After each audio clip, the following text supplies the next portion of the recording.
I go. God. Oh, the volume's not turned up. There it is. If only we We'll had a throw audio. producer to handle such things. Hey, I did a lot of prep work. I just glossed over the beginning. And by a lot, I mean I took a little extra time, like 2 minutes. It's fair. Yeah.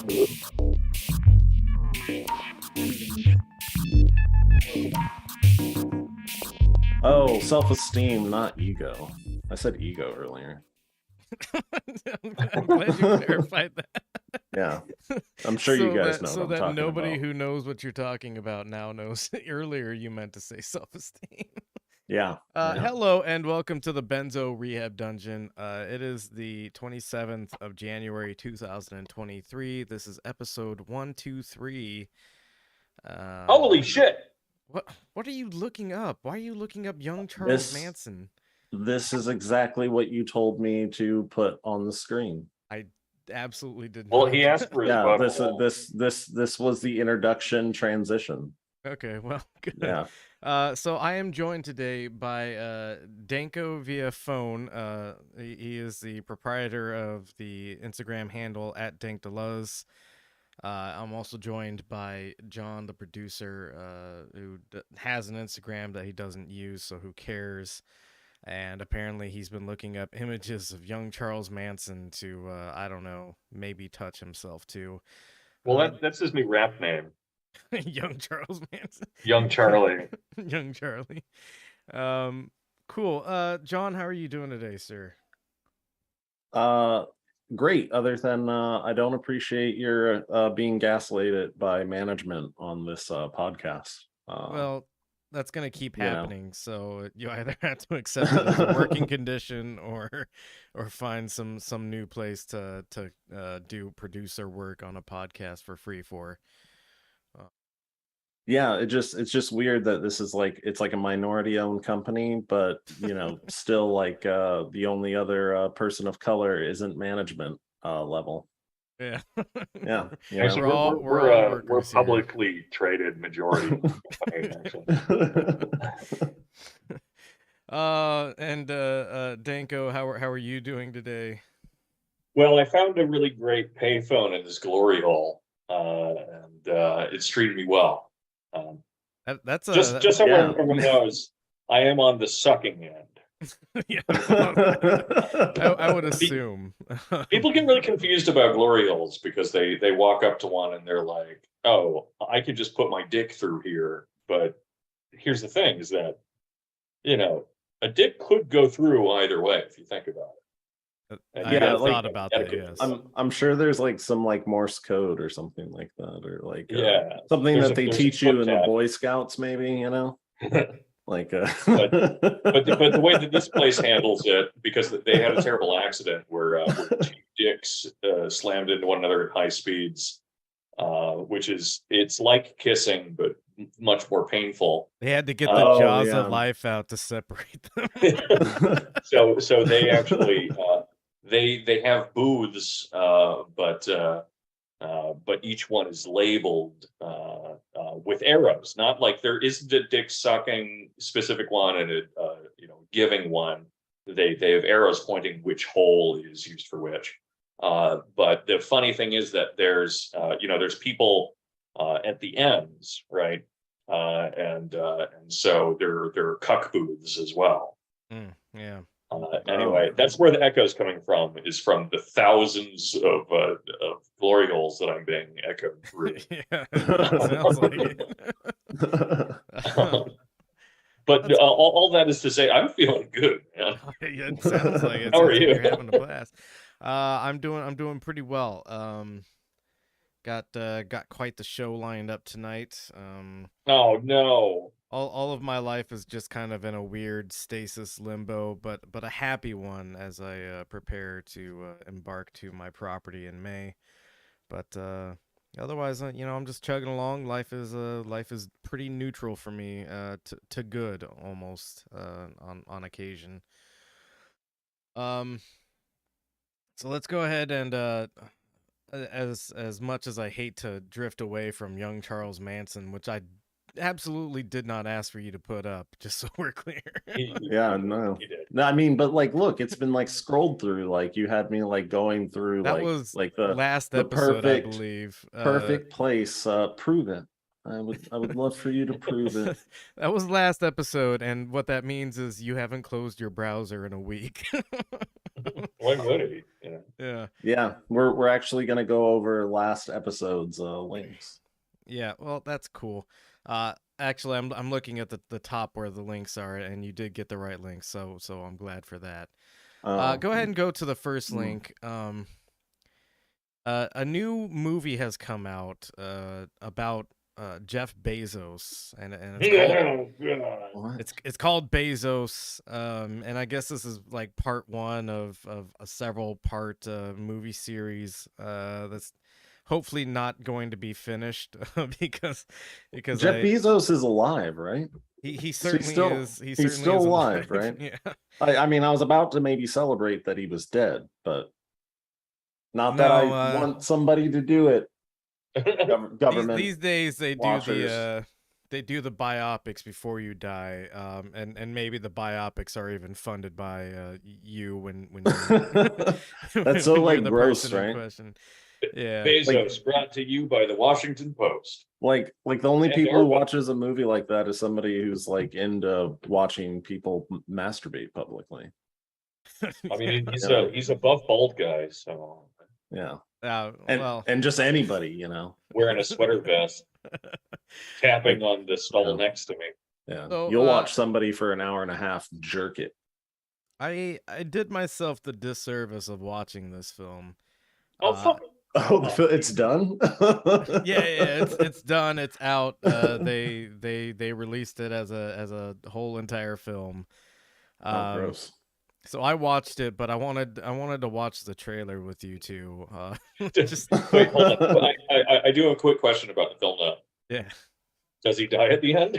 No, it's everything basically leading up to when he actually gets Amazon started and they sell their first book. So he's a fucking nerd during the entire movie. Like he's not cool yet.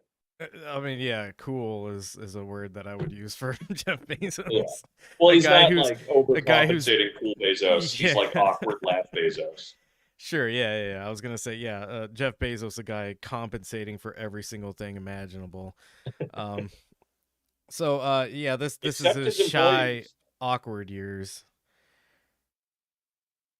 Are we ready? Hey, it's Jeff Bezos. You know, fuck. How you said if I ever had a big idea to call you, and this is it. So you don't understand why you calling yourself the world's biggest bookstore offends me. Well, it's because it's a goddamn lie. We hold that title and will for many more years to come. Wait. What is it? That's what's his face. Yeah, that's who you're thinking it is. It's Hercules. Yeah, it's what's Hercules. his face? I forget his dumbass, fucking worst actor ever. I dragged down Xena every time they had a crossover episode. Yeah, let me shoot. I'm totally blanking on that guy's name. And he's a fucking idiot. What's his name? Hold up. Oh wait, Kevin Sorbo. Yeah, that's right. Yeah, Kevin Sorbo. Kevin Sorbo plays the CEO of Barnes and Noble at the time. Who is his real name is Leonard Riggio, the actual CEO of Barnes and Noble at the time. Kevin Sorbo must have cancer. So Kevin Sorbo is playing that guy, and he plays him as like this aggressive business tycoon that I don't know how much of this is fictionalized, to be honest with you. A bookstore CEO. Well, I mean, he was, the CEO of Barnes and Noble. But well, sure, but he's like super aggressive and like nobody believes in Jeff Bezos at this juncture, so everybody's making fun of his kooky idea to sell books on the internet. Yeah, Kevin Sorbo plays an aggressive old money CEO of the Barnes and Noble book company that's trying to shut down Jeff Bezos and like bully him into selling his idea. Already, I feel that he is like channeling not what's his name, Jonah Jameson from Spider-Man, but specifically trying to copy the actor. I bet that's how he's going to come off. That like It's a he little did bit his like that, yeah. yeah, he's just going to be like a Jonah Jameson clone Yeah. from the Spider-Man movies that he watched. But go ahead and keep playing this trailer. You're the youngest vice president of the fastest growing hedge fund in America. You make a 6-figure salary, and you want to throw all of that away to what? Sell books? I thought you liked the idea. I do like the idea. I actually think it's a great idea, but it's not for me. And I definitely don't think it's for you. Now, imagine a virtual store that was open 24 hours a day, 7 days a week, and could carry an infinite amount of books, potentially every book that ever existed. How are you always late? Because I'm always working. We're going to sell on the internet. Wait, is he? I don't know why it just dawned on me. He's portraying himself as like coming up with a bright idea of putting books on the internet. Yeah, that's something I was gonna cover, but basically the movie claims that Jeff Bezos, Jeff Bezos was basically the first guy to think about selling books on the internet. That's not true. He was beat by a couple of years. He actually what he actually did is he came up with the most gimmicky way to source and sell his books. Basically just using like predatory shitty business tactics and stuff like that, and branding. And branding, yeah. Because there were plenty of other booksellers on the internet before Jeff Bezos came along. But that is a through line of this movie, and why I suspect that Jeff Bezos himself may have had some kind of hand in it, because all through the movie, even the people who are like supposedly his detractors in this thing, they're always like, Jeff, you're the smartest guy on planet Earth. What could you ever possibly want to sell books on the internet for? And if you think I'm like hamming that up a bit, that's almost basically exactly what some of the characters say. Especially his wife, Mackenzie, who is now separated from Jeff Bezos. You should be able to sell infinite books, so you can write infinite books on how to dick me down. Yeah, I mean, there's a little bit of like Jeff Bezos is just so wrapped up in business that he doesn't have time for Mackenzie, and that's why she gets a little bit bitter about it. But eventually she comes around and she sees that, you know, Jeff is just such a hardworking guy, and he really needs to make this idea work, and it's actually a little bit selfish of her maybe that she's asking so much time from him. It's really insanely bizarre like propaganda about Jeff Bezos. I'm sorry, I didn't believe you when you wanted to sell infinite books, because I thought you should be selling infinite inches, but now I can see. Yeah, so and then there's like a scene where like Jeff, when he's cooking up the idea to sell books on the internet, he's walking around, he's lost, he's trying to come up with the next big idea for his hedge fund company. And he sees a fucking public library, and he walks into it, and there's a scene where he's literally walking down an aisle of books, like holding his hands out and like running his hands down the fucking bookshelves, like he's absorbing some kind of like spiritual power from the books. And that's where he comes up with the idea to sell books on the internet. It is so I actually hired a new PR like direct PR person like that he would like try to like pretend to be anything but a gross money person. I know. I don't really get it, but I guess because like I feel like he's never denied that, right? Until I guess now he's got dreams or something. Maybe, I don't know. My big question about this is whether, like, do we know if this is made by him and his people, or do we know or assume, you know, because you can't know, because you know you could always have a hand in it, but or is this just made by one of those like Elon nerds that just, like a weird simp sort of thing? I don't know, honestly, and that's an interesting question. Maybe I gotta I'll watch look this. I had into no it. idea this existed. Oh, Yeah, wow. I didn't know either until last night, coincidentally. Yeah. I saw it on one of the websites I go to for money-free videos. And I was like, well, I certainly have to watch this. And I did, and I would recommend everybody give it a watch, but definitely don't pay for it. How funny would it be if you got swatted right now for like stealing videos? I'd fucking, For stealing I don't movies know, on man. the That would be fucking awesome, actually. That would be some It major actually street would cred rule. that I've been lacking. internet. But go ahead and play more of this, John. Yeah, Warren. Internet. INTERNET. We came all the way from New York for this. How much do you need? A couple 100,000. 300 would be great. The main thing that I want you to know that I believe in you. I'm going to give you something. These are life-saving. Listen, David, it's going to be big. Do you understand how that affects our company? What do you mean you don't understand what we're doing? Do you know who you're speaking to?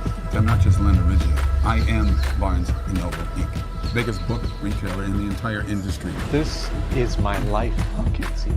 And I have everything in the world invested in this business. And I will not fail. How can you not see how you're acting?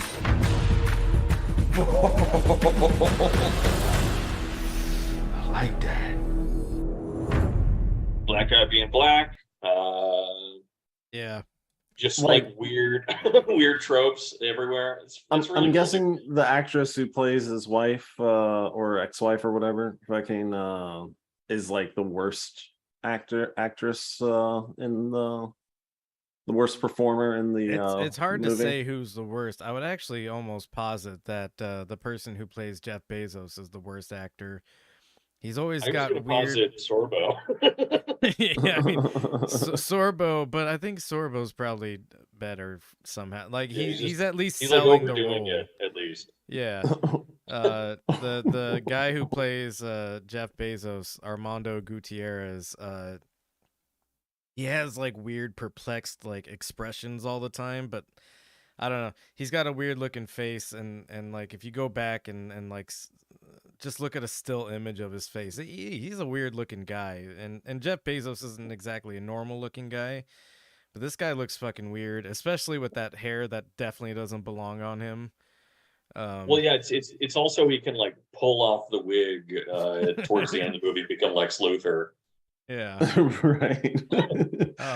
Wasn't that like in the, it's weird. Why did he looks like a different person like every still.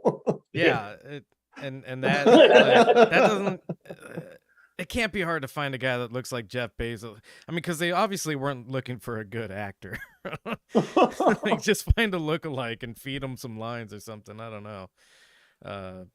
Yeah. So go ahead and watch which, Bezos. just have Bezos. I was gonna, which I did want to caveat. I bet that why I would think that maybe she is like perceived, why I might perceive her to be the worst actress might not be her fault. I think it, like you said, it's gonna be like some weird vengeance, not vengeance, but my ex really likes me actually fucking porn.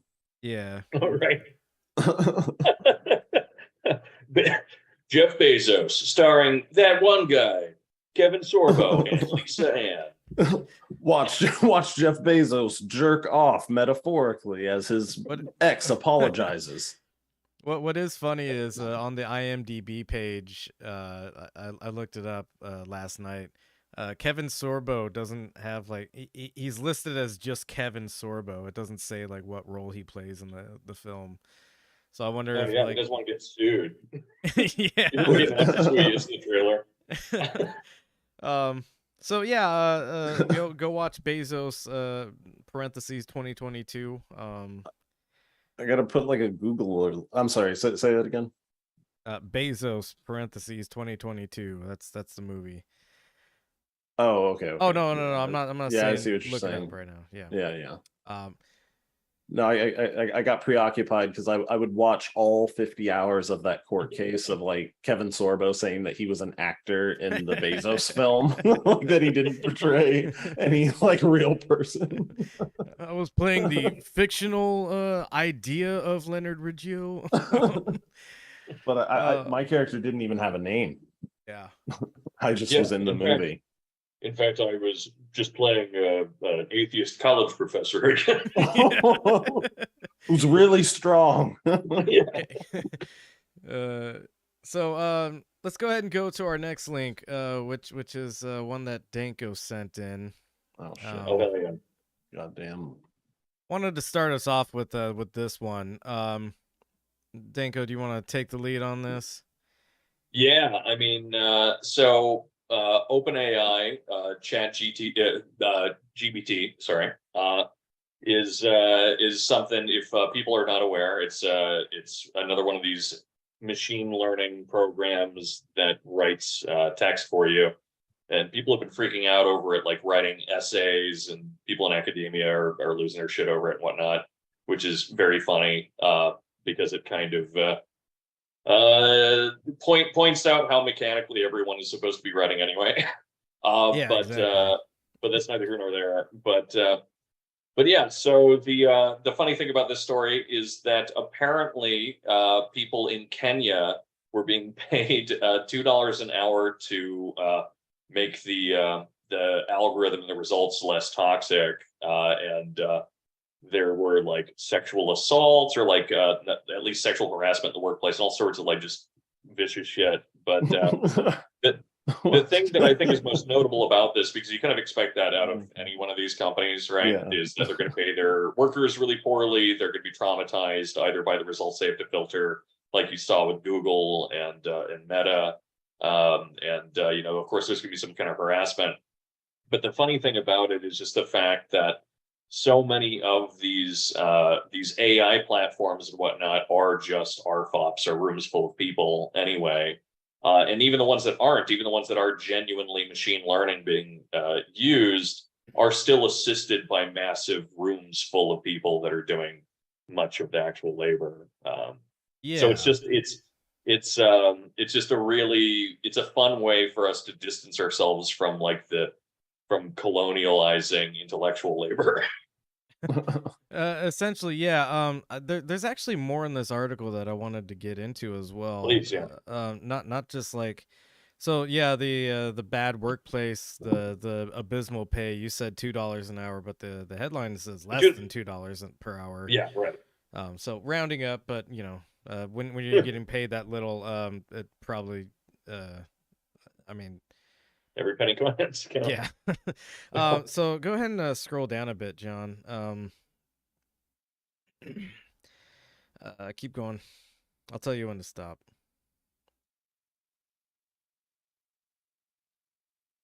Okay, go ahead and stop. Up just a little bit, sorry. So, not only were they, you know, filtering out like descriptions of sensitive subjects like sexual assault and suicide or violence and stuff like that, they were actually shown a bunch of like images and short video clips and other things like that actually depicted the acts of sexual assault, the acts of violence, and these people had to review that information and then assign labels to those images in order to kind of like create a filtration system for what OpenAI or what ChatGPT filters out from its, like, you know, usable data entries, I guess. Right, and which is a funny way of saying we'd rather people in Kenya have to look through thousands of these images than have someone read it referenced inside of like a chunk of text elsewhere in the world. Yeah, and that's, you know, literally outsourcing like the trauma that we create. Yeah. So there's that, which sucks, and then I guess the other thing that I kind of wanted to get into on this subject, this particular ChatGPT thing, is this is to me like one of the most telling signs that AI just really is not a real thing, because there's there's a team of people that are basically creating the guardrails for anything that you put into ChatGPT, and you know that means that it's really just kind of not a thinking object. It's it's a guided thinking object, I guess. I mean, if it was a thinking thing, wouldn't it be inhumane to do this to it? Yeah, I mean, certainly yes, but also it just calls into question, like, I mean, really all this is this is just kind of like statistical probabilities being mapped out in a way that makes sense, I guess. It Yeah, I mean, all it's just doing it's just Chinese room shit. That's all it is. right, yeah, it's just pulling information that already exists from the internet, and then on top of that, you have limitations, and I'm not saying these limitations are necessarily wrong, but you have all these pre-built-in limitations of what it's not supposed to talk about, what it's not supposed to source information from, and for the most part, I would say that's probably a good thing, but then it also, calls into question, like, what does OpenAI consider to be like something that's off uh or not allowed on Chat GPT, right? Like we've Two men seen, holding hands. yeah, I mean, you could easily say that, Yeah. you could limit information from all sorts of avenues, and especially with how broad the definition of something like terrorism is getting. Inputting certain things might get flagged as like, oh, this is what would constitute like looking up terrorist shit or whatever, whether or not it's Yeah, actual I mean, terrorist with shit or like anti-cop shit, whatever you want to throw in there. Pro government stances and biases are kind of built into all of this sort of shit because it's pulling from data that exists already. So humans with their biases have already influenced all this information, and then all the information is being further influenced by whatever OpenAI deems is appropriate for the platform. Yeah, I mean, there's a reason out. I mean, there's a reason connected to just the literal fact that this is what it's sourcing from, but that so much of the art that AI ends up making looks like deviant art, and it's because of the fact, and understanding that this is doing text, but other things do visuals, but it's because number one, it's stripping a lot of art from those sources, but more importantly, all this stuff is doing is taking, making an average. So it's trying to produce something that's fundamentally normative. And then it's building these guardrails on top of it to fit with what our the view of what's normative or what should be normative is. And so it's just hyper normative, boring bullshit art. And like, I'm not even necessarily one of those like anti-AI art guys. I'm actually kind of the opposite because I think it's bad enough that maybe it can help us get past it. I'm an AI art accelerationist.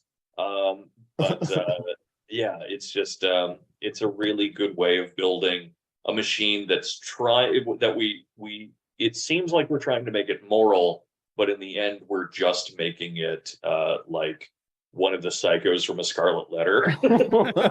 Yeah. we built an AI and it's a weirdo Puritan that wants to kill humans now. Yeah, it's just it's the Terminator with Maud Flanders' skin. Right, like I do think that AI is either going, if AI ever did exist, it would either try to like destroy or escape us or kill itself. I would go with kill itself. There's a lot of work killing all the humans. Yeah, teaching, like, it's like I've designed this robot to be moral for me. It would probably kill itself. I'm out. So while we're on the subject of AI, I wanted to go to this next article. This is a story that I've sat on for a couple of weeks. I wanted to look at it the other week, but I couldn't find a way to fit it in. But talking about AI kind of gives us the excuse. So the headline here, and this is from a Task and Purpose article, which I wouldn't normally source information from, but it's not like this requires a lot of hard-hitting journalism. The headline here is Marines outwitted an AI security camera by hiding in a cardboard box and pretending to be trees. Go ahead and scroll down to the body of the article because it's pretty fucking funny. I don't know if those are the Marines in question, but No, I've seen that picture a million yeah, times. that looks like Marines in Afghanistan. So go ahead and scroll down to that second AI, paragraph. We Go ahead, could Danko. just build an anti-marine AI by just like looking for the smell of crayons. Hey, Marines eat crayons. Wow, what a cool original joke you just made. God. Hey, I'm not even a military guy. I I'm just looking heard in that. from the out. You hear that from all the sailors that stop by your fucking glory hole or what? Yeah, no, that's just literally what it is. Don't turn it into a joke. This is how I live my life. Okay, sorry. I'm I don't know. You're being insensitive to me and my sailor compatriots. Yeah, I'm being insensitive to a member of the LGBTQ community. Could you scroll up just a little bit, John? Yeah, that's the third paragraph you're on. So in Paul Schar's new book, For Battlegrounds, Power in the Age of Artificial Intelligence, Schar recounts the story of one AI experiment that was disrupted by a squad of Marines who innovated new ways to sneak around and avoid detection. In just a day, the Marines figured out the best way to approach an artificial intelligence system designed to identify human beings is to, well, not look like a human. Scroll down. A little bit further. Yeah. Keep going down. So if any Marines could get all the way in and touch this robot without being detected, they would win. That's how the kind of rules of the war game worked. And when the game began, as Root said, 8 Marines, not a single one got detected. 2 Marines, according to the book, somersaulted for 300 meters to approach the sensor. Sorry. Another pair hid under a cardboard box. You could hear them giggling the whole time, said Root in the book. Continue down.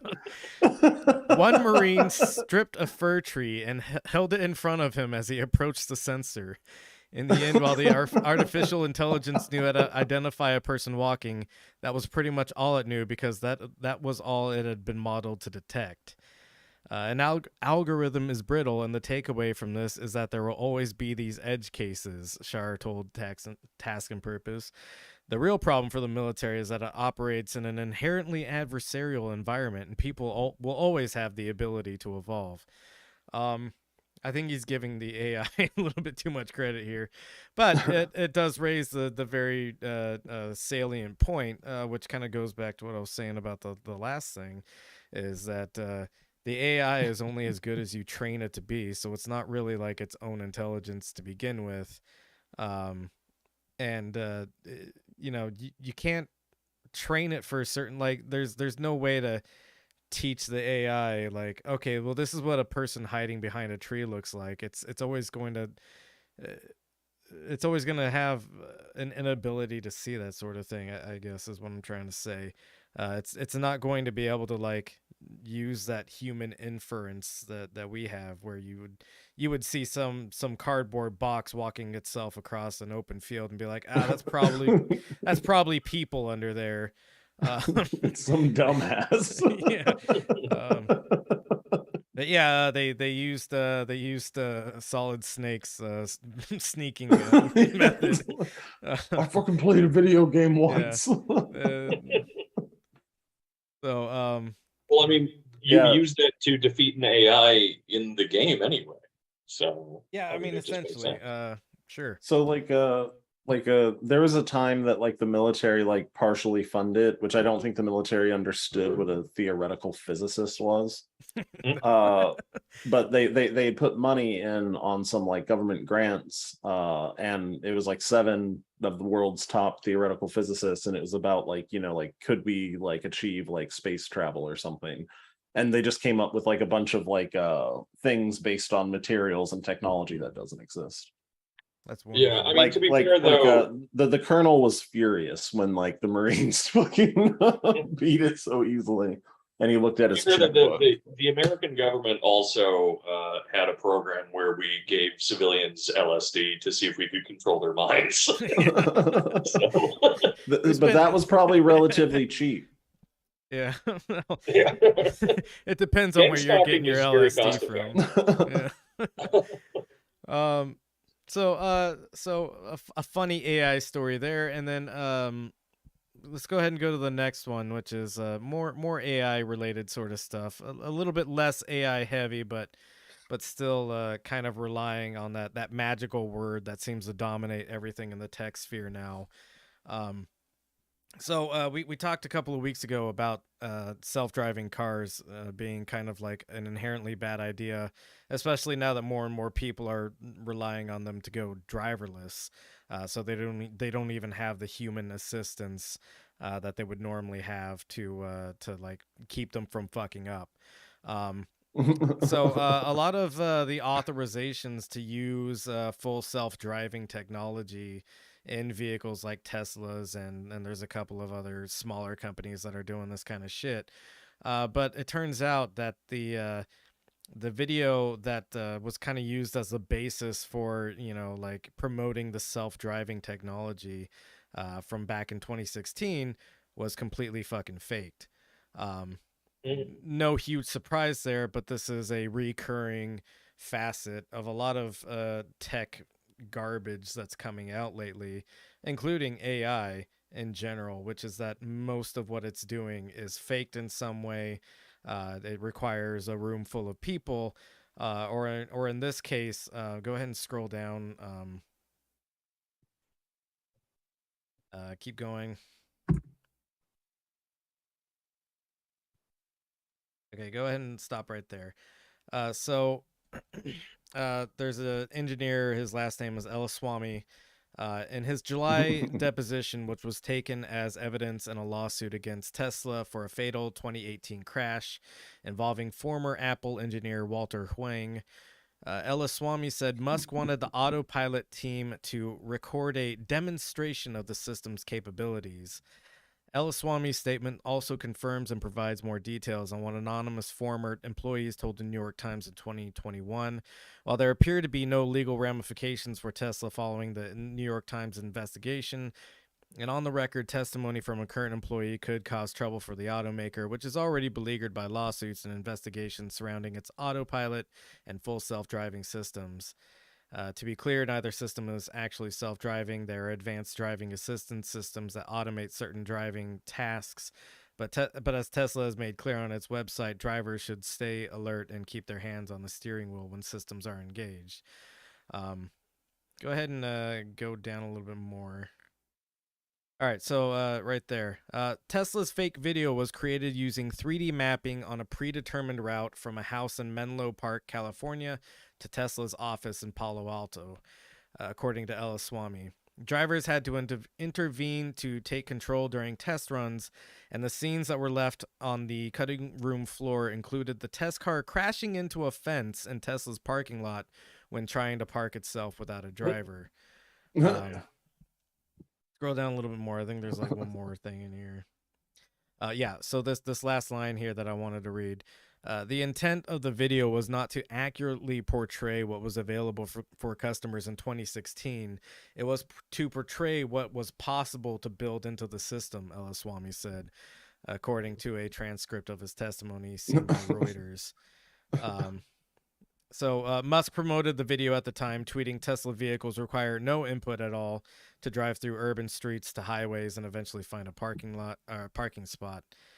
Neither Musk nor Tesla, which has disbanded its press office, responded in time to TechCrunch's request for comment. So that's where this whole thing kind of comes into question. Is yeah, the official Tesla stance is that, hey, you shouldn't let this drive by itself. However, CEO of the company, Elon Musk, was tweeting at the time that this thing could drive itself without any human input, even though he almost certainly knew, or maybe he just, I don't know, has that many yes men around him who knew that this thing couldn't even make it out of the fucking parking lot without crashing into Well, he's a genius, so he programmed it to do that. Right, yeah. Well, it's actually the test, or sorry, the fence was a liberal, and so it was actually based in Defense was an enemy cool. combatant. Yeah. Um. So, yeah, multiple big reveals about how shitty and fucked up AI is. Not because it's I don't know. I'm kind of in the Shitty. same. Well, I'm kind of in the same boat as Danko, and AI art doesn't like make me feel bad. I just think that like the way it's implemented is probably not good. I think one of the kind of shitty things about Chat GPT, aside from OpenAI traumatizing a bunch of people in Kenya for less than $2 an hour to like make it. I think Chat GPT should be required to show its sources, because otherwise it's just kind of like stealing work, and if you don't know where it's drawing all this information from, I mean, you could be getting information from Chat GPT from some satire site, but since it's not like showing you where it's drawing its information sources from, you've got no way of knowing whether or not it's like telling you anything true. And I think it's stupid to treat it as a serious thing. Yeah, I mean, I think it shouldn't show its sources because that's the best way for it to become so fucking dumb that it's unusable for any kind of like cheating or whatnot. Fair enough. Again, you're an accelerationist on this, I guess. Now we go to a more unfortunate story. Yay. Yeah, so we've been talking about police brutality last couple of episodes. We also talked about this Tyree Nichols case, in which a young man was beat to death by 5 police officers in Memphis. The video has been released, and I watched it, and it's basically everything you would imagine. Unarmed guy gets beat to a bloody pulp by 5 police officers. At certain points in the video, he's being held up because he can't stand by himself anymore, and they're just thrashing him as they're holding him up. So, completely unprovoked that they would do any of this shit. And of course, there's going to be a public response to this.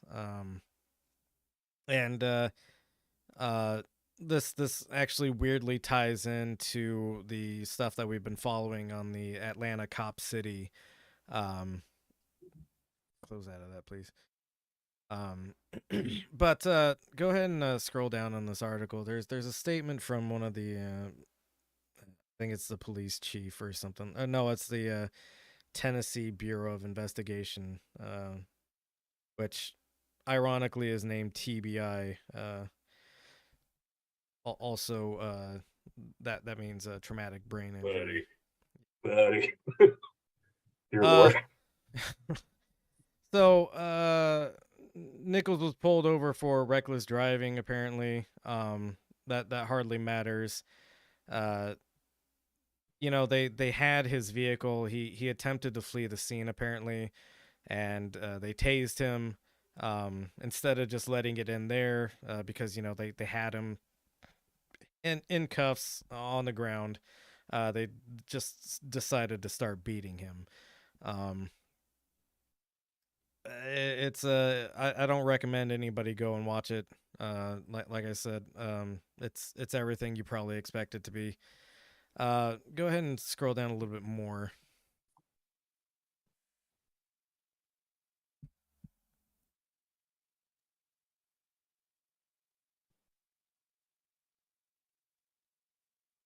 A little bit more.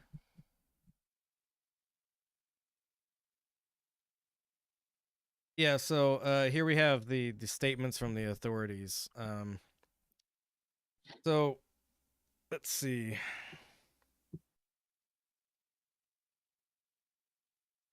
Keep going, sorry.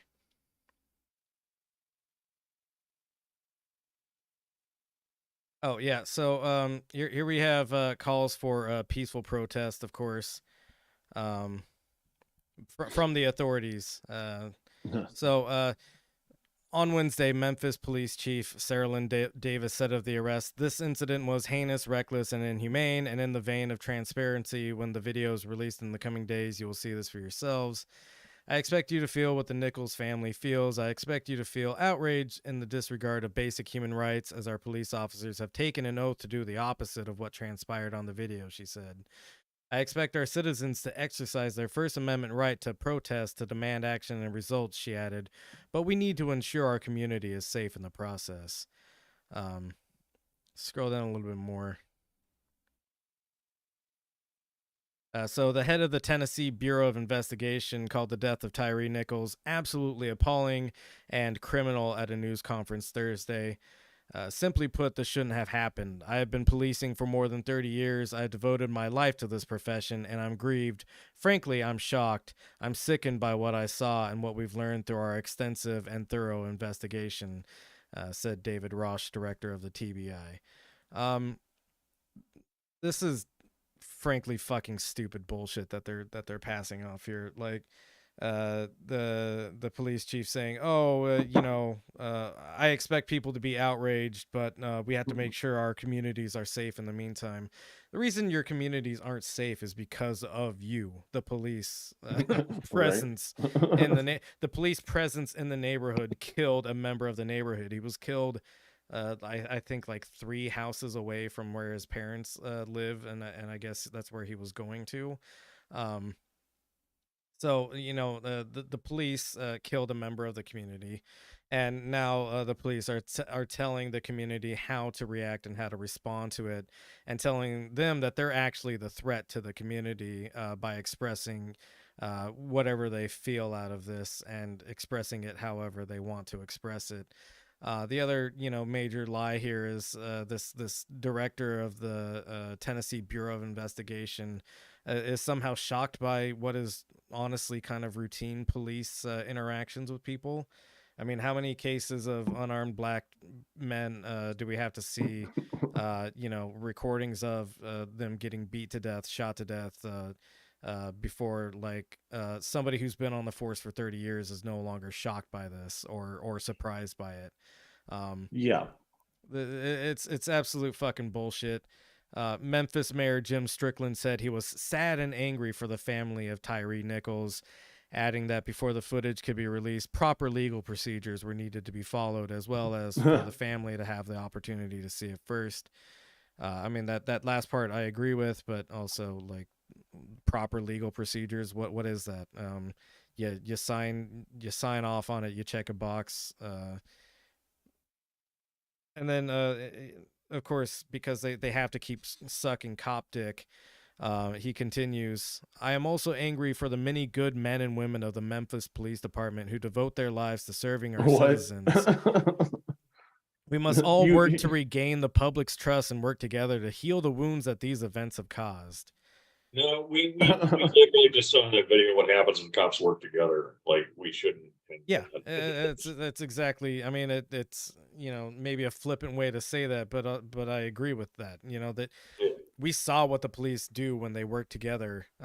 This is why nobody has faith in the police, because police do this all the fucking time. And then they're protected by, like, it's the only evil union, right? Right.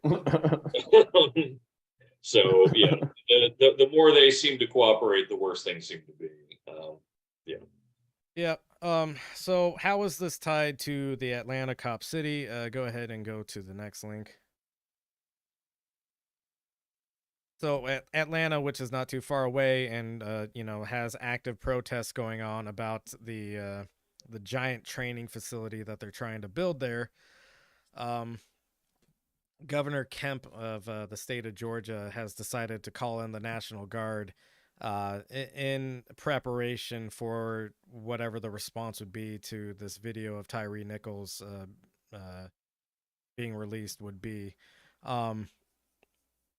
There haven't been any like scheduled protests or anything like that. And by the way, there should never be a scheduled protest. You need your permit. Yeah, the surest way to like get a bunch of militarized police active in your city is to schedule a protest. You shouldn't have to let the police know when you're going to say that the police should stop killing them. So in preparation, Governor Kemp has called in the National Guard. And he's declared a state of emergency, which authorizes the use of up to 1,000 National Guard troops. So literally calling in the military to respond to the community's outrage to, police brutality. Atlanta has a long history of police brutality. They're trying to build a police brutality training city, essentially. It's I I forget if it's like 85 or 95 acres that they're trying to clear out to make a mock city where they can train a bunch of police to like beat you to a bloody pulp in a protest and shit like that.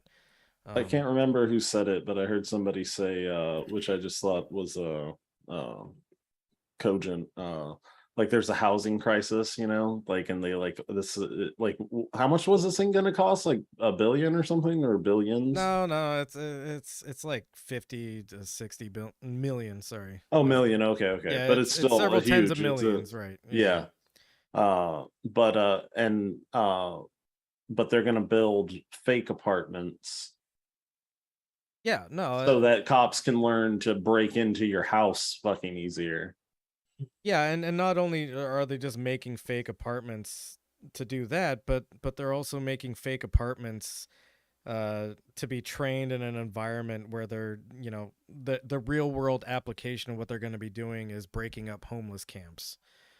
People who could probably use even a fake apartment, if we're being honest about the situation.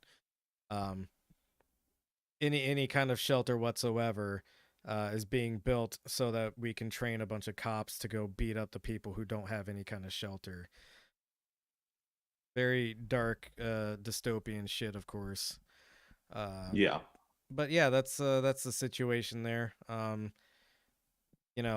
calls for peaceful protest. Well, the people who make protests unpeaceful are people like Governor Kemp calling in the National Guard, a military action being performed against the people of a community.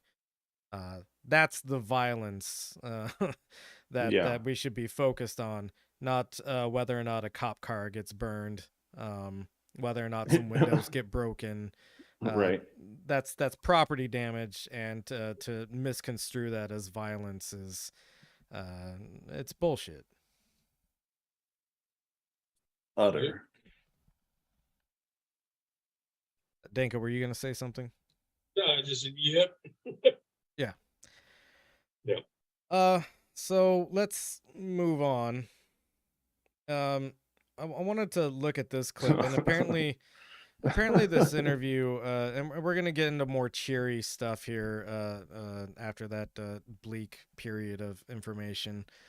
But apparently this interview happened like a month or two ago. I don't actually keep up with Jordan Peterson very closely anymore because I find him to frankly be fucking boring a lot. It's too easy. It's too easy. Yeah, it's way too fucking easy. He's dressing like a fucking Batman villain now. And really take your pick as to what Batman villain he is on any given day. Like Two-Face, Riddle, Joker. Yeah, the Riddler, Joker. I'm waiting for when he, like, I don't know, his body starts breaking down from the all meat diet, and he can be like a weird saggy version of the Penguin or something. But Jordan Peterson has for a long time been saying that climate change isn't real, and I guess now we're watching the kettle logic happen in real time, and the kettle logic is someone lends you their kettle, and you break it, and then when you return it to them, they're like, hey, you broke my kettle, and you're like, well, no, I didn't break your kettle, it was already like that. And even if I did break it, that just means the kettle sucked or whatever. You just barrage them with the...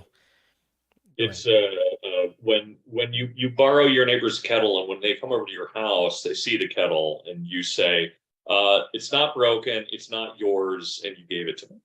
Right, yeah. So you just barrage them with a bunch of like technically conflicting statements, so that they have to spend time answering each one of those, or just give up in some way. It's a form of I mean, it's kettle logic. I mean, it can definitely be used that way. Like it can be used as gish galloping, which is essentially where you just barrage someone with information. But the important thing about kettle logic is that it's fundamentally indicative of denial. True. Yes. Jordan Peterson for a long time has said climate change isn't real, and the people who are advocating for like green energy are actually going to be responsible for more death and misery than the oil companies ever will, sort of shit.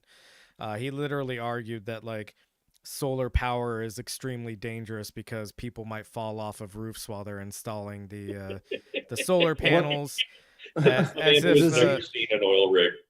Yeah, as if oil rigs don't kill people all the time, as if pipelines don't poison our environment. But they fell off of oil rigs, and oil rigs aren't evil. Yeah, that's true.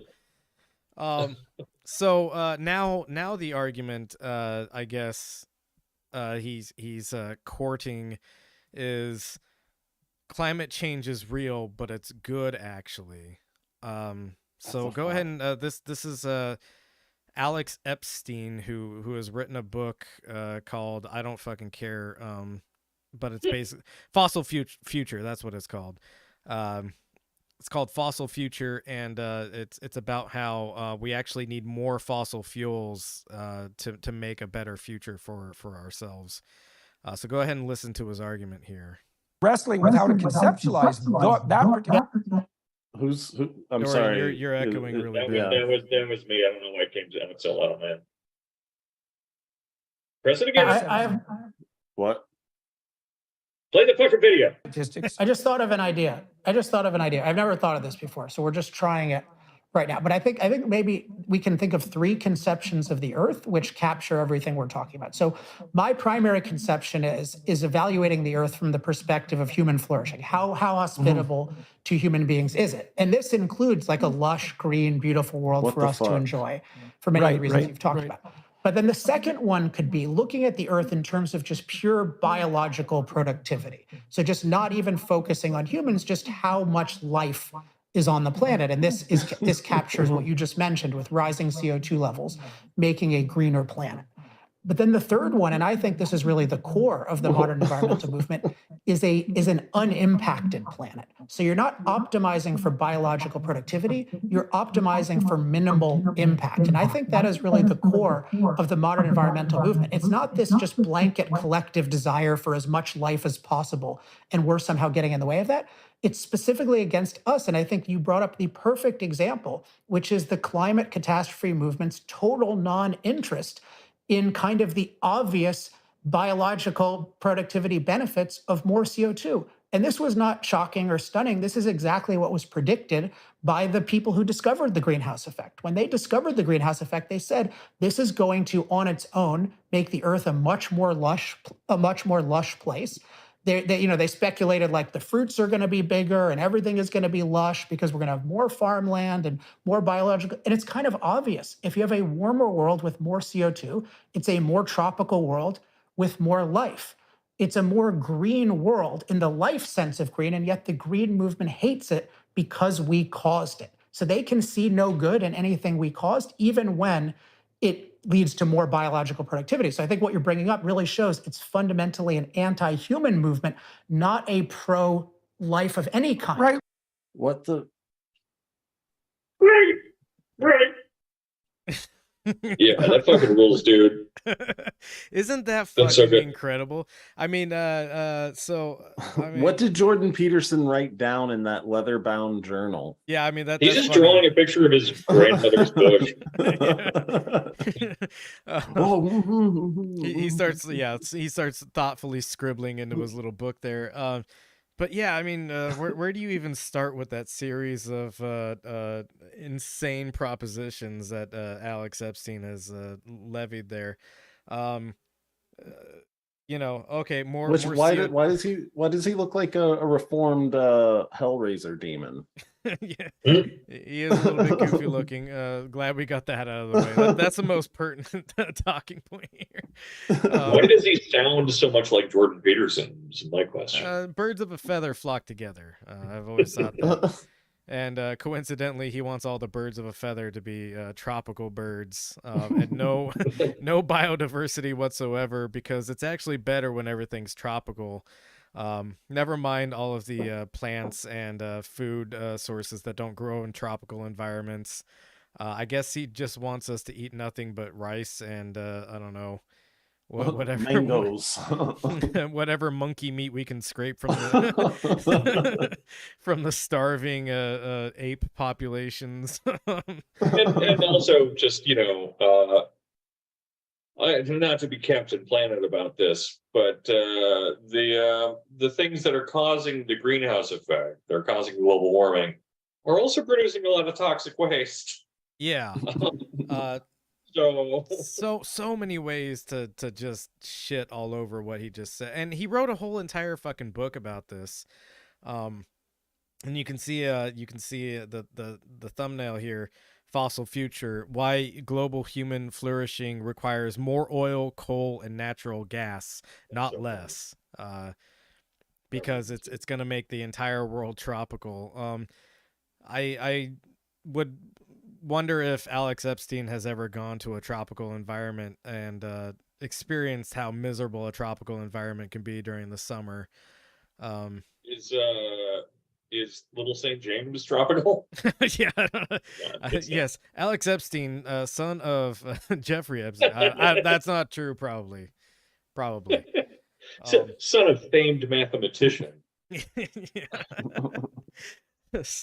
Son of famed accountant Jeffrey Epstein. So yeah, just wanted to point that out. And that's going to be kind of the theme of the rest of this episode is whenever a conservative talking head is telling you that something isn't real, they almost certainly know that it's real, but they benefit from saying it's not real. Jordan Peterson, of course, courts the conservative media empire. He works for the Daily Wire now. They make millions upon millions of dollars to basically lie to people, and they all know that what they're doing is lying. There's got to be no way that Jordan Peterson doesn't know he's lying here, or that he's lied about climate change in the past, because now here he's talking to a guy and nodding along with this guy as this guy confirms that global warming is real and is caused by us.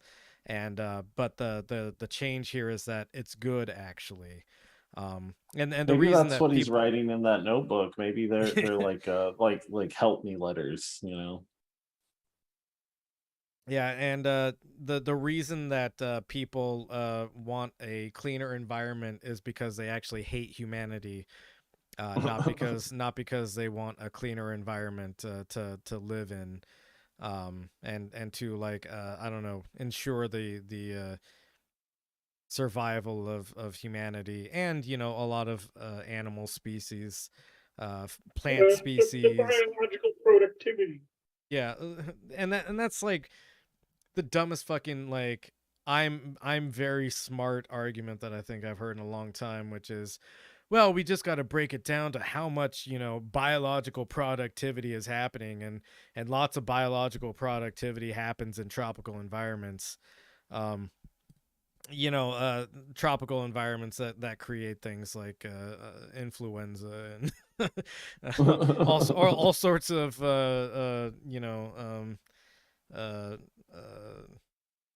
looking for molecular life that wants to kill us, essentially. Yeah. Insects that lay eggs in our eyes or something horrific. West Nile virus, all sorts of shit that we can get out of the tropical environments, and not to say that that's all the tropical environments produce. Obviously, they produce bananas, and we know that because America has had a long history with getting bananas from tropical locations.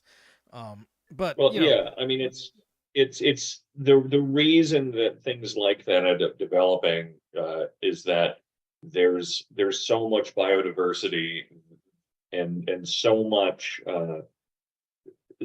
like energy available through resources and otherwise that there becomes just like this insane torrent of conflict and competition. And Right. so what he's saying is what we really want is a more competitive ecology. Like I guess that so. seems dangerous. It's the capitalism of biology, I guess. Right. So let's go on to the next link, which is I initially wasn't going to talk too much about this, but then this Hell yeah. whole thing kept getting deeper and deeper, and Dude, it's so fucking funny. it's hilarious, and watching all these people trip all over their own dicks in this entire conversation, and really the mask being kind of lifted off of all of these conservative talking heads, all of these right-wing media outlets, is pretty, and they're doing it all to themselves because they're all a bunch of petty little fucking spoiled brats. Yeah, they're all part of Big Con. Yeah. So this is a short clip from a much longer Steven Crowder video, but it kind of lays out what Steven Crowder's issue is. So go ahead and play that, John. Is that the James Bond gun on his desk? I don't know. He usually wears a fucking holster with a gun in it because whatever. Even though he's in his stupid little podcast studio. But yeah, he always has to have a gun in frame because he's a cool guy, I guess. I mean, the guy is already so nervous whenever he has to talk about anything, like somewhat stressful for him, that he gets like magic flute voice. He might as well like strap 1,000 guns to his body. The only thing that stops him from literally just transmuting into a baby bat. Yeah, it's not gonna help you compensate with how weak you appear, but whatever, man. Go ahead and play this, John. Tech is in bed with Big Con. The people you thought, the people I thought were fighting for you, a lot of it has been a Big Con. Now, I'm specifically avoiding naming names or going after individuals in this video because I genuinely hope that those I'm addressing, and you know who you are, have a change of heart. Don't sign these contracts. I now know what you are signing out there. I have the luxury of not having to. Let me go through this. If any of the major platforms issues a content strike such that Crowder cannot be monetized on such platform, the fee will be reduced by 25%. And then another 20% of it happens on Apple. And then another 10% of it happens on Facebook. And then another 10% of it happens on Spotify. And then if you get a strike, meaning a suspension, another 20%. Just to drive it home. You get hit by a car, you have a sick day, you could lose $100,000 a day. This is what's sent out to everybody. Big Tech is in bed with Big Con. The people you thought. Okay. The people I thought. Go ahead and stop. Oh, sorry. Yeah. No, the sick day thing is such a bizarre way of putting it. It's like, yeah, when people when people run out of sick days, they do stop getting paid for the days they don't go to work, which is fundamentally what the contract is saying. Is if we can't make money off of you, then we won't pay you for it. And it's still like a bullshit contract.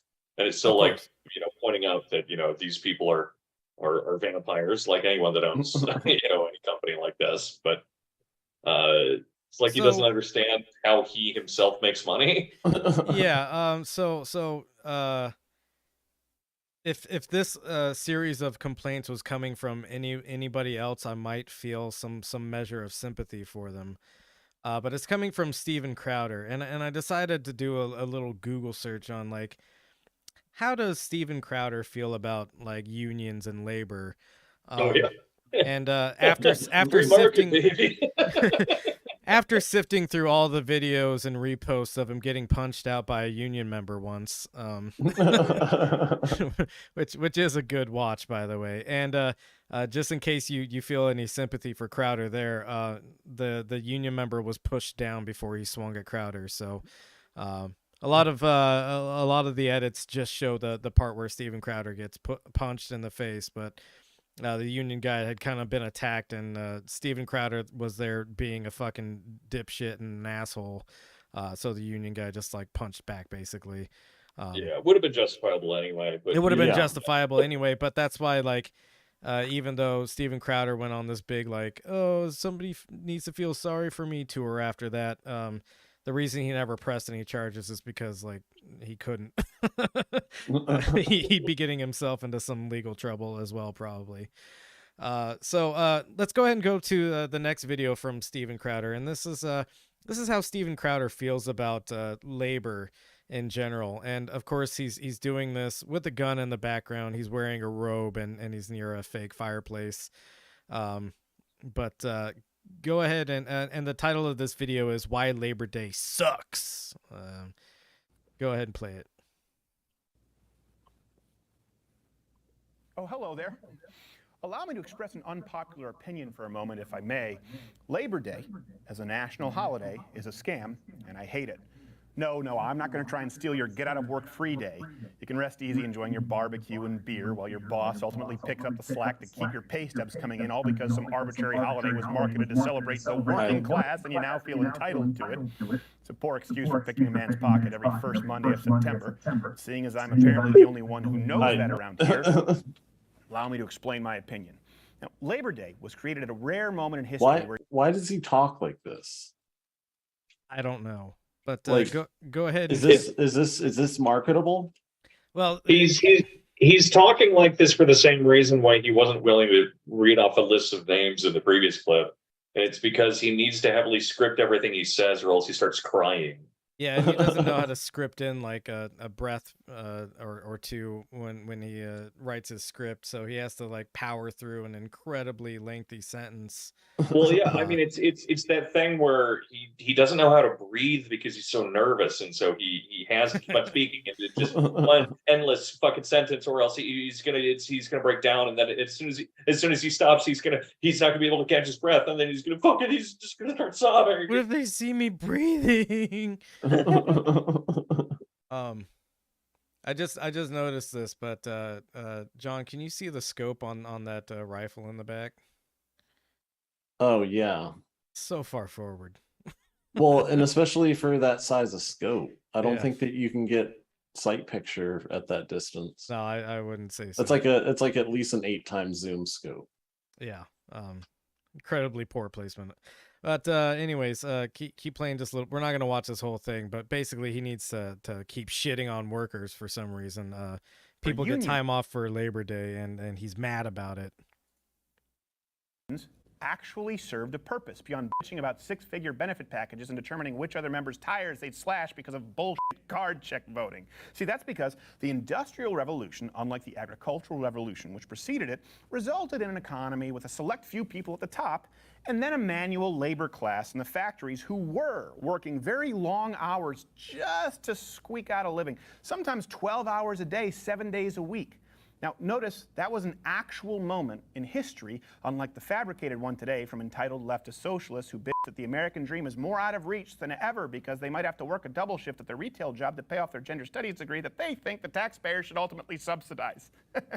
Also, notice that I said manual laborers and not working class, because the idea that someone who owns that factory, or today, someone who owns a business or happens to be an independent contractor, is not working is absurd, insulting, and ironically, anti-intellectual. Think about it. The only difference between a lawyer, a doctor, an investor, or independent business owner, and the working class, as is the current nomenclature, is that the former simply work with their minds instead of their bodies. Does that mean that their work is any less valuable? Go ahead and I thought the left. stop it there. I don't So know if he's being sarcastic or not anymore. Like, No, this is he's- incomprehensible. yeah, I mean it's incomprehensible, but his basic point is that the bosses are actually workers too, and you're getting a free day off and making your poor boss work for you. So you know, I kind of wanted to pair this up with his most recent complaint, which is that the Daily Wire tried to give him a shitty contract in which he was being exploited. And then this is how Steven Crowder feels about actual exploited workers. There's also another very important thing to note in this video, along with your very important comparison. But just everyone should notice his leg wear, because it does come up later in a certain way.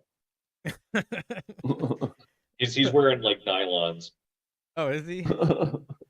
I can't Yeah. tell. It looks like it. He's it wearing looks like nylon tights, right? He's got very smooth legs, it does appear. That's actually I mean, you as can much see as, you can see his hair, but his legs are dark. That man is wearing, like, this is one of his cross-dressing routines. It's supposed to be a joke. I guess, I don't know. He cross-dresses all the time. I mean, He does cross-dress all the time, and even if he's not here, which I'm pretty certain that's what I'm saying. Otherwise, the light is really, really bizarre. it is weird lighting too, probably. I mean, the whole, like, why is he dressed up in a robe for this talk about Labor Day sucking? Like, you would think he would want to dress up like a worker or something. No, he's the fancy boss man. I Yeah. guess, yeah. He's a real worker. He's insulted when you tell him he hasn't worked a real day in his life. Yeah, and He hates it when you tell him how soft his hands are, unless he's doing something with them. There are rumors of, going around about Steven Crowder and that particular subject, actually. But go ahead and go to the next link. We're gonna go back and check in with our boy Jordan Peterson here. So Jordan Peterson, who works for the Daily Wire, who Steven Crowder was clearly bitching about in that first video we watched of his, he didn't have the courage to name any names or anything like that, but people quickly put it together that Steven Crowder and the contract he was bitching about is a contract from the Daily Wire. Jordan Peterson, without thinking about it, because he never thinks about anything anymore, immediately tweeted out support for Steven Crowder, calling out big con, big conservative being in league with big tech. And so he deleted the tweet, but the tweet originally said Steven Crowder on the hypocrisy of the quote unquote conservative legacy media. Not realizing that he was talking about his own employer. And so he links to Steven Crowder's video on the subject. And So he's definitely back on the Bezos then, right? the Bezos, the Benzos, you mean? The Benzos. Yeah, no, sorry. He's back on Jeff. He's back on Jeff. Yep. In a Russian public bathroom glory hole. So then what Jordan Peterson has to do, because Jordan Peterson can never be seen like I don't know, accepting that he fucked up and he's a dumbass. He has to shove his daughter in front of a camera, and I don't feel any sympathy for her, because she's her own kind of weird evil demon who Yeah. definitely, Well, like, she's literally married to a demon too, right? Or was dating one? it was married to a demon, or was, I don't. Oh yeah, no, she's married to Andrew Tate, right? I don't know, maybe. Who knows? Informal marriage. Yeah. A close enough Common law. relationship that I think they can have conjugal visits, but so Jordan Peterson shoves his daughter in front of a camera to do the apology for him. So go ahead and go to the next video. And this is Michaela Peterson basically saying, actually working for the Daily Wire is the bee's knees, and I don't know why anyone would ever complain about it. So go ahead and start playing this. I'm not sure if you've seen, but Steven Crowder made a video about an offer he received from the Daily Wire. He criticized DW for supporting big tech on January 17th, Jeremy Boring, the CEO of DW, made a response video.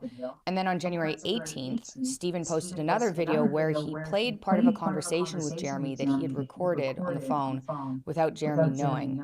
The whole thing's crazy. Given Dad is signed with DW, I thought I'd comment a bit about the contract as I run my dad's brand and help negotiate the contract that Dad signed, as well as tell you what working with DW has been like. Also, I like Steven Crowder. I think he's extremely entertaining. I've watched him comment on the election. It's funny. Hey, Danko, mute My yourself. guess is the point of this whole thing must be to launch something that would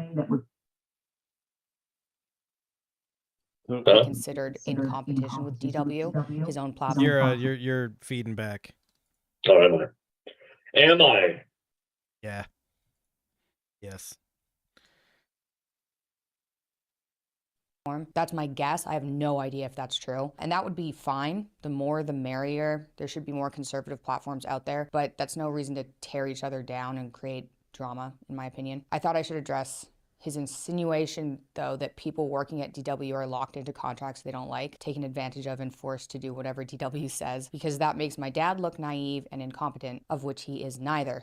So I like Steven again, but I think things need explaining on our end anyway. If you're an artist or an entertainer, or in my dad's case, intellectual internet dad, and you get a contract, you read it thoroughly and you negotiate until you either love it, or if you can't agree, you go yourself. Strung out, fucking brain-addled, fucking. My dad is actually super smart and not a naive dumbass. Thank you very much. Take my word for it. He pays my bills. Separate ways. Negotiate like a shark. It's not the contract that you don't have to sign that's an issue. It's how well you can negotiate. If it locks you in for years, you better know what you're getting into. Read it, think, negotiate, use lawyers, and make a decision. There are definitely naive people who don't understand contracts and don't pay enough attention, are too young, or are advised badly, and they sign up and then say they're a musician. They end up losing 50%, maybe 70% of their income for decades. Fortunately, we are not naive, and we've negotiated business deals before. I'd also like to address the fact that Dad retweeted Steven's video to add to the drama, because Steven sent it around and Dad does that to support Steven because we like him. But when Dad found out what the video was, he deleted the tweet. DW actually asked him not to delete it because they said it would look like they had asked him to delete it. But at that point, he'd already deleted it. So that's the story of the tweet. Anyway, let me explain a bit about the deal my dad signed. When we received an offer from DW to produce Dad. One thing I would like to note is that this has so many fucking jump cuts in it. It's incredible. I don't know if she just kept going off of script or whatever, but or I don't know, maybe she lost track of what she was reading and had to do multiple takes of this. But well, her dad kept on wandering in his underwear. Yeah, Dad, no, get back into the other room. It's not time for more meat. Just tons and tons of jump cuts. Like, I mean, we've watched like 2.5 minutes of this, and there's got to be like 30 or 40 jump cuts. not See, even exaggerating. What I think it is that when they threaten her to do good in these videos, they make Jordan Peterson's like shaky fucking addicted hands hold the gun. Yeah. She's just worried that he's gonna accidentally pull the trigger. So yeah, I just thought it was funny that everybody starts tripping over their dicks on this issue.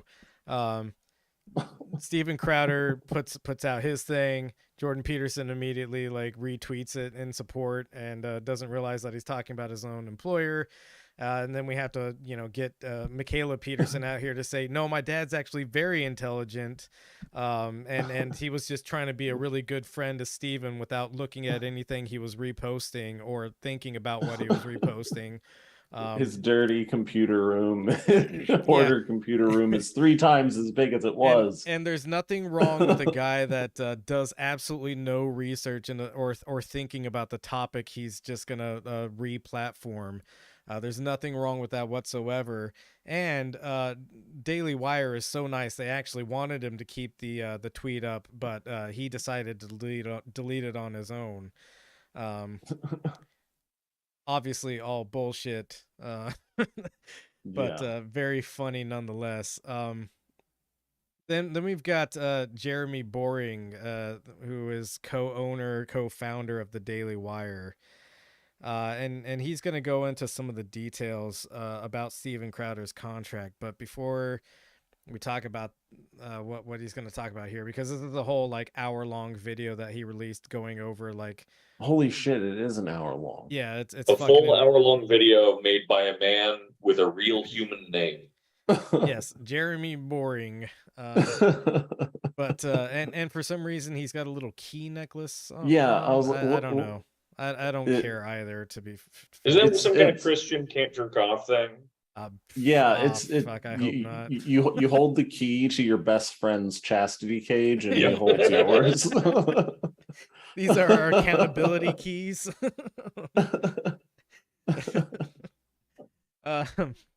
So there's a whole hour-long video out from this guy, and what's funny is because this guy is like a producer of like several shitty films and also the Daily Wire and shit.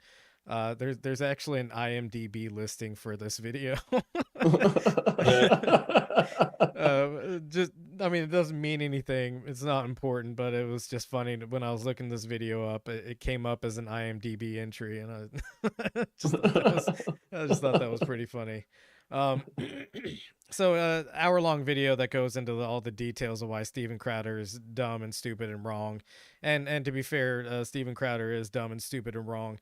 And the amount that he was going to be contracted for was something like $50 million a year, with options to like expand in like concurrent years, if like the show started like really producing a bunch of money for the Daily Wire.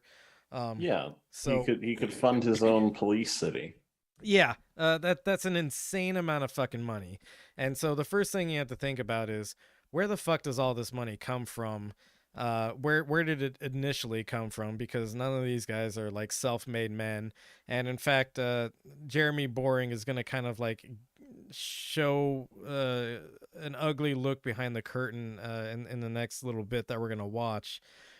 But he basically says that Steven Crowder's not a self-made man. He's always been funded by billionaires. And if you look at somebody like Jeremy Boring's history or Ben Shapiro's history, both the guys that own the Daily Wire, neither of them are self-made men either. They've always worked for companies that were owned by billionaires. And you know, they branched out on their own now, but not after, you know, being employed by billionaires their entire lives. A lot of coke money, not coke as in like the stuff you snort, but the Koch brothers money was involved in Ben Shapiro's early career. But go ahead and play this clip, and Danko, if you could mute yourself, I'll do the same thing because I think I'm echoing a little bit too. But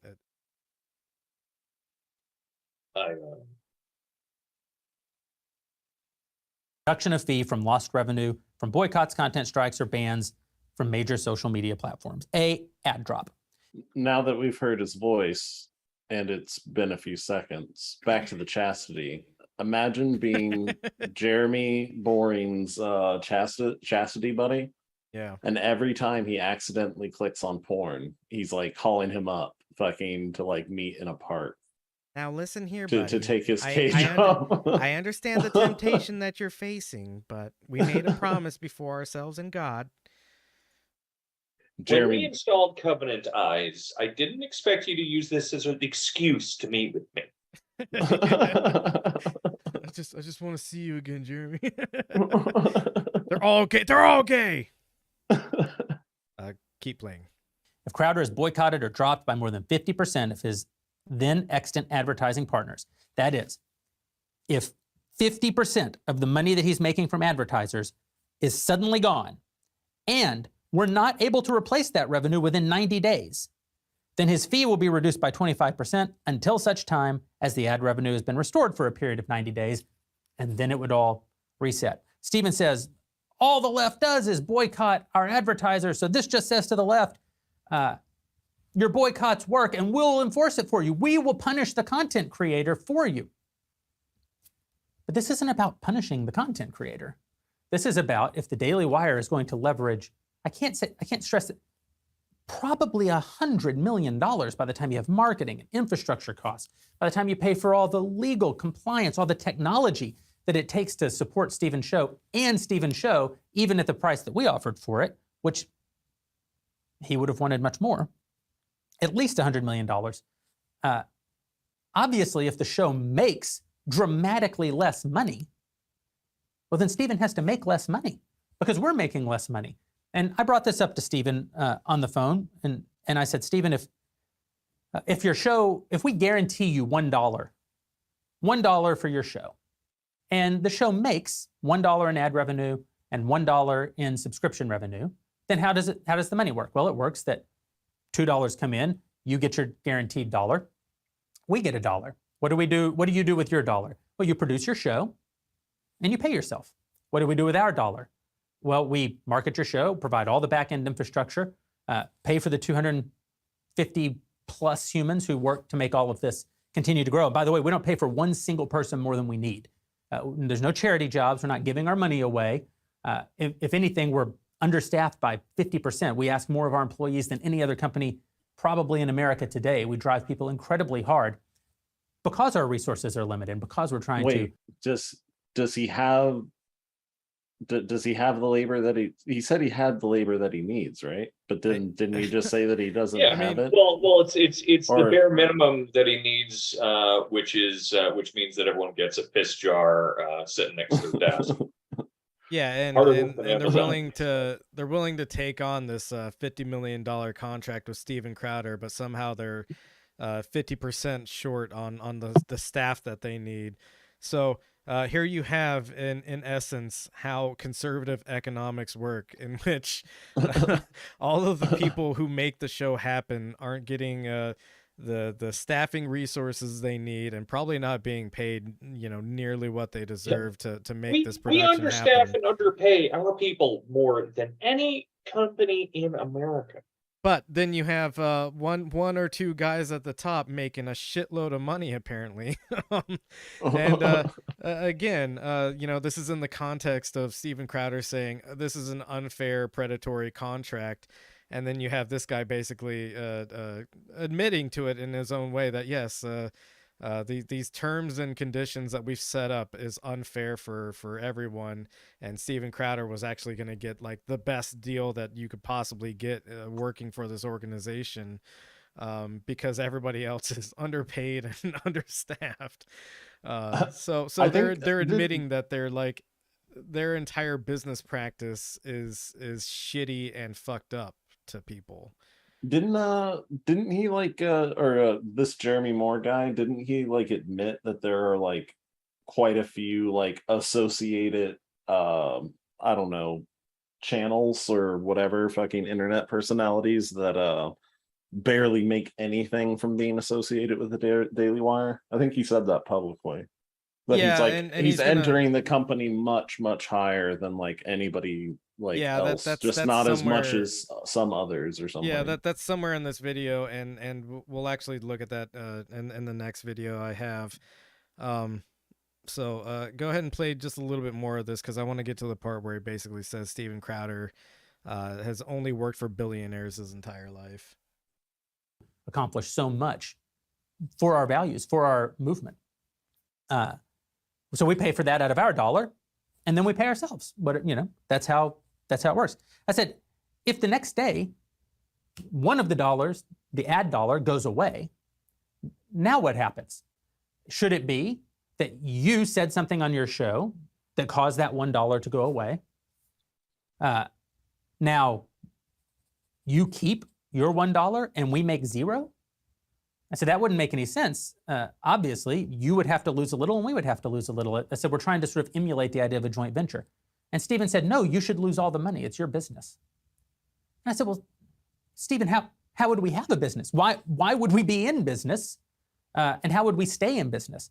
And Stephen, this is a very important point. Stephen, again, I think the most entertaining, talented person in the conservative movement.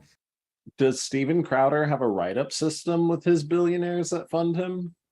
No, they is that what he's talking about? For? No, what they're talking about here is basically if Steven Crowder does something incredibly racist, and a video gets pulled down or he gets banned from YouTube or another platform where he could conceivably get some kind of ad revenue. But you know, when people do like insanely racist or transphobic stuff like Steven Crowder does all the time, people pull their ads from his videos, and so he makes less money from that. So basically they're saying what the contract says is, you know, if you do something like that and you get your content pulled or you lose ad revenue, you lose, you know, a certain share of the money that, you know, we're making together out of this business venture, which isn't too unreasonable a contract, but also at the same time, it's like, maybe just don't hire a racist guy who's going to get content pulled all the time. And, I've actually seen the point floated around, and I kind of agree to this in some way, but you know, the reason that they're hiring Steven Crowder is to be an unhinged racist, anti-trans bigot, and they're kind of penalizing him for doing exactly what they're hiring him to do. This is not me signing off on Steven Crowder as like being in the right here in any way. I think all these people are trash. But it is kind of notable that what they're hiring him to do is also what they kind of essentially more or less punish him for if he goes too far with it. But go ahead and play just a little bit more. I think one of the most entertaining and talented people in entertainment generally in the country today has created a very successful content generation company, a very successful production company. But Steven's never had to create the company that actually distributes, markets, and monetizes all of that content. You know, he talks in his video about being one of the only true independent conservative voices. And I find that incredibly offensive. You know, Steven, the whole time I've known him, has worked for someone else, has been paid by someone else. That doesn't mean other people tell him what to say. He's a very independent voice, and that's good. So is Matt Walsh. So is Candace Owens. So is Ben Shapiro. So is Michael Knowles. So is Brett Cooper. But Steven, you know, as much or more than any of them, a very independent voice. But he's not exactly a self-made man. That's not true. He was paid by PJTV when I met him, which was owned by a billionaire at the time. Then he was paid by CRTV for a number of years, which was owned by a billionaire at the time. Then he was paid by The Blaze, which was subsidized by a billionaire, until Tyler Cardin, one of the real genius businessmen in our movement, turned the company around and made it profitable. During all of that time, Steven drove a ton of revenue. He's incredibly valuable. I'm not suggesting you can go ahead that he and wasn't stop driving. So whether intentionally or not, this guy basically just gave away the conservative, like talk show sort of business model, which is all of it's subsidized by billionaires. He's of course not going to bring up like his own owners in this conversation, but why would their business be any different than Steven Crowder's business? Danko, go ahead. If it doesn't strike you as bizarre to hear someone say, one of the billionaires in our movement, exactly, then I don't know what to tell you. And you know, that's kind of the major takeaway here. Again, going back to like the shit with Jordan Peterson and climate change. You know, these guys always say, "Oh, we're the independent voice." Also, you know, billionaires like Bill Gates are bad because they're trying to control you, et cetera, et cetera. Well, they all work for billionaires themselves. And if a billionaire like Bill Gates exists, billionaires like the Koch brothers also exist. And they're all doing their own evil things to kind of shape society to however they feel it needs to be shaped, normally to their benefit, to you know, enrich themselves even further than the ungodly amount of wealth they already have. And you know, he goes through, you know, all these media empires that have been owned by billionaires, and I think one of the more notable ones is he basically sells out The Blaze, which is Glenn Beck's media empire sort of shit that Steven Crowder used to work for up until like a month or two ago or something like that. I think his contract expired, or is expiring.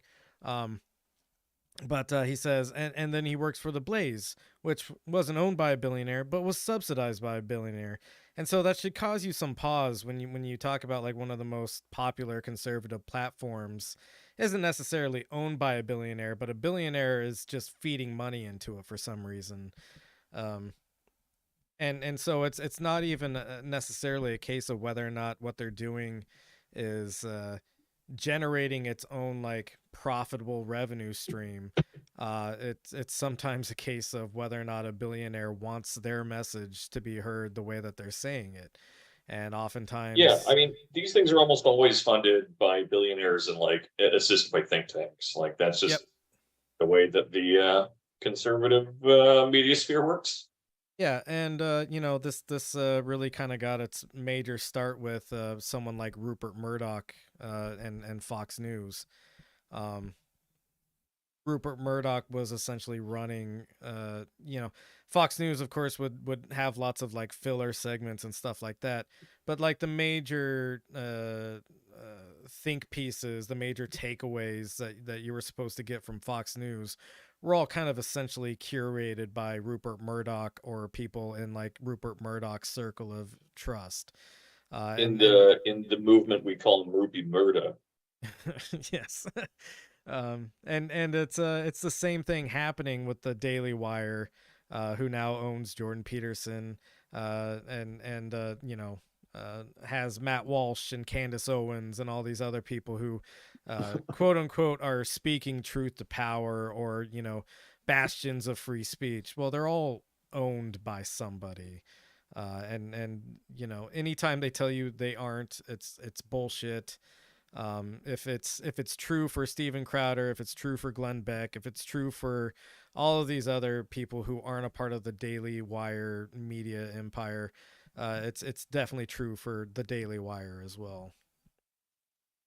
And then the last clip I wanted to show is Steven gets a little bit catty after this video, and so this video is titled "I Didn't Want to Do This," and then he's got this weird smug look on his face.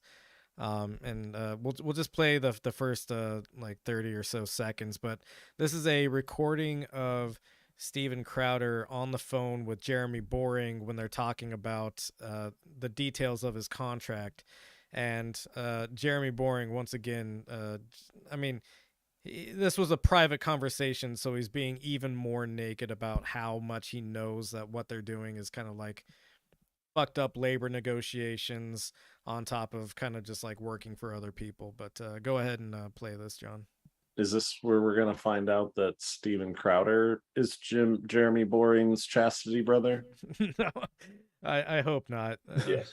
I don't want to think about them being involved in that way. Mike, you're muted, you fool. Yeah. Oh, They don't get deals that they can be wage slaves for a little bit, come over and make a salary and grow their brand. They can be wage slaves for a little bit. They can be wage slaves. All right, you can go ahead and pause it now. So that's Jeremy Boring talking about like what the contracts that most people get when they sign on with the Daily Wire, which are the predatory contracts that you were talking about, the actual predatory contracts, not the $50 million like sweet deal that Steven Crowder was going to get. But Jeremy Boring is talking about the up and comers, and basically saying, yeah, we give them a contract where they're basically wage slaves for a little bit. So anytime that these people tell you, oh, there's no such thing as a predatory contract, if workers want better working conditions, they should negotiate better, et cetera, et cetera.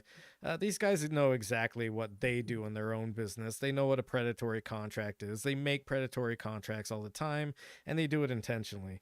The difference between someone who says, labor rights should be respected and people should have the right to unionize, and someone like Steven Crowder or someone like Jeremy Boring, both sides understand the economic pressures at play. One side has just chosen to be evil about it, and the other side wants better things for people. I don't know if there's anything Danko or you want to add to that, but this is our last clip of the evening. It's pretty concise. It's yeah, they're stuck in their own web. Yeah, and that's what's most funny about this is inadvertently through their petty little slap fight, they've completely exposed how hypocritical they are, how they understand, like, all the shit that they tell you isn't real is actually real, but they profit off it, and so they profit off of telling people that it's not real. But that's the end of our show tonight. Danko, would you like to plug the Truncata workshop? No, Oh. no, I don't want to. Okay. Well, call it a night. Yeah. then. So it finally begins. Tomorrow is syllabus day for the new seminar on the image. It's a beefy one. Going to be looking at quite a lot of art, some cinema, quite a lot of poetry and essays. We're doing a lot more contemporary work this round, in addition to the cool old school stuff. But yeah, so join us in our literature, art, and philosophy workshop at Truncata at patreon.com/TRUNCATA. Yeah, that'll go until mid-June, I think. So Okay. It's gonna be a whole thing. I haven't taken a look at the syllabus yet. I know you sent it out, but I haven't. We're taken a look actually at it we're yet. releasing it tomorrow. Oh, okay. I guess I just saw something about the syllabus, and I didn't. Yeah, click on there's the... I released some readings for tomorrow, but Oh, okay. I'll get around to those.